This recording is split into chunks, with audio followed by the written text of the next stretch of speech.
Lawrence Bishnoi Rohit Godhra ગેંગના ખંડણી માંગતા 4 આરોપીઓની સુરત પોલીસે ધરપકડ કરી।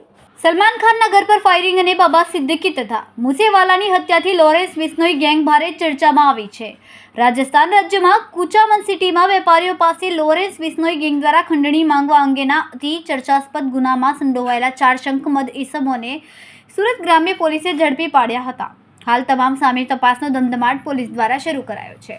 રાજસ્થાન રાજ્યમાં ડીડવાડા જિલ્લામાં કુચામન સિટીમાં કુખ્યાત લોરેન્સ બિશ્નોઈ ગેંગના મુખ્ય સૂત્રધાર રોહિત ગોધરા તેમજ વિરેન્દ્રસિંહ ચારણ અલગ અલગ વેપારીઓને ગત 27 નવેમ્બરથી 30 નવેમ્બર 2024 દરમિયાન અલગ અલગ વિદેશી નંબરો દ્વારા વોટ્સએપ કોલ અને વોટ્સએપ મેસેજ દ્વારા લોરેન્સ ગોધરા ગેંગના માણસો બોલીએ છે અને 2 કરોડની ખંડણી નહીં આપો તો તમારા વેપારના સ્થળો અને પરિવારના સભ્યોના પ્રસંગોને આવન જાવનના રસ્તાઓની રેકી કરી રાખેલી છે, તો તમામને ખંડણી નહીં આપો તો જાનથી મારી નાખીશું તેવી ધમકી આપી હતી।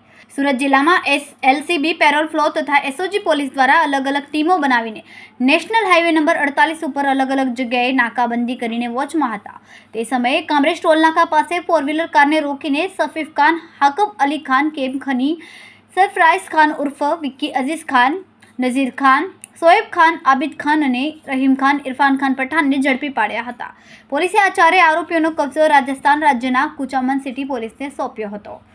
કેમેરામેન સેનિલ વિરાણી સાથે વિશાલ છેઠા, માનવ પ્રભા ન્યૂઝ, સુરત।